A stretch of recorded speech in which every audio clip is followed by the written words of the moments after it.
नमस्ते दोस्तों, राज इतिहास के यूट्यूब चैनल पर आपका स्वागत है। दोस्तों, क्या आपको पता है 2 सेकंड की गड़बड़ी से विफल हुआ इसरो का पहला एसएसएलवी रॉकेट प्रक्षेपण। भारतीय अंतरिक्ष अनुसंधान संगठन इसरो ने 7 अगस्त 2022 को सुबह 9:18 सफलतापूर्वक एसएसएलवी रॉकेट लॉन्च किया था। इस लॉन्चिंग में एक अर्थ ऑब्जर्वेशन सैटेलाइट और एक स्टूडेंट सैटेलाइट ने उड़ान भरी थी, जिसे ऐतिहासिक बताया जा रहा था। नया रॉकेट SSLV-D-12 सैटेलाइट के साथ आंध्र प्रदेश के श्रीहरिकोटा से रविवार सुबह सफलता के साथ अंतरिक्ष की ओर उड़ा, लेकिन रॉकेट के सेंसर फेल होने के कारण दोनों सैटेलाइट गलत ऑर्बिट में चले गए। कम समय और किफायत के साथ अंतरिक्ष में उपग्रह भेजने के लिए बने इसरो के नए rocket small satellite launch vehicle SSLV का पहला प्रक्षेपण महज 2 सेकंड के लिए हुई गड़बड़ी की वजह से विफल हुआ।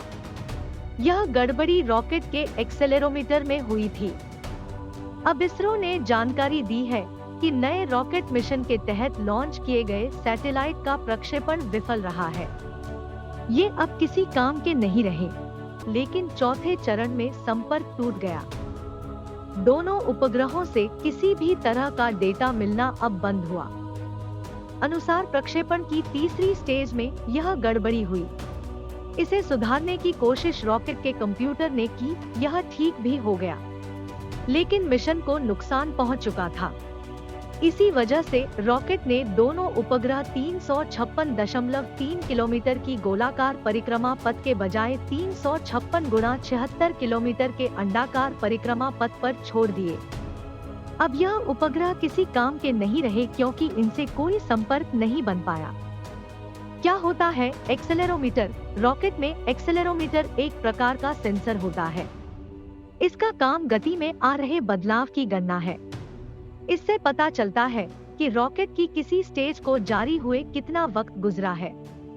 इसमें आई खामी से दूरी व दिशा की गणना में गलती हो सकती है। रॉकेट के सेंसर फेल होने के कारण दोनों सैटेलाइट गलत ऑर्बिट में चले गए। इसरो ने कहा कि अब ये दोनों किसी काम के नहीं रहे।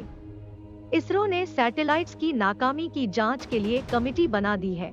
यह रॉकेट अपने साथ धरती पर नजर रखने वाला सैटेलाइट EOS-02 और आजादी सेट सैटेलाइट लेकर गया था, जिसे बनाने में देश भर के 75 ग्रामीण सरकारी स्कूलों के 750 छात्र छात्राओं ने भाग लिया था। SSLV-D एक देश का पहला स्मॉल सैटेलाइट लॉन्च व्हीकल था। इसे तैयार करने में इसरो को महज 24 से 72 घंटे लगते हैं। इससे पहले कम दूरी के सैटेलाइट के लिए PSLV रॉकेट इस्तेमाल होता था, जिसे लॉन्च के लिए तैयार करने में 2 से 3 महीने लगते थे। SSLV की सफलता से इसरो की लॉन्चिंग बढ़ती और साथ ही कम खर्च में सैटेलाइट लॉन्च से रेवेन्यू भी बढ़ता, लेकिन यह लॉन्च जिस तरह सेंसर की नाकामी से डेटा लॉस का शिकार हुआ है, उससे इसरो की उम्मीदों को झटका लगा है।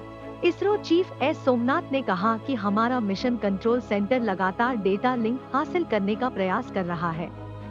हमने सैटेलाइट्स लॉन्च की नाकामी की वजह का पता लगा लिया है। अब इसके समाधान की दिशा में काम किया जाएगा। 500 किलो तक के उपग्रह लॉन्च करने में यह मिशन बड़ी भूमिका निभाएगा। इसरो ने इस बात का आश्वासन दिया है कि इस चूक से वह हार नहीं मानेगा, बल्कि जल्द ही। अगर आज का वीडियो आपको अच्छा लगा तो हमारे चैनल को सब्सक्राइब करना ना भूले, लाइक करें और हाँ, अगर आपको हमारे वीडियो अच्छे लगते हैं तो कमेंट जरूर करें।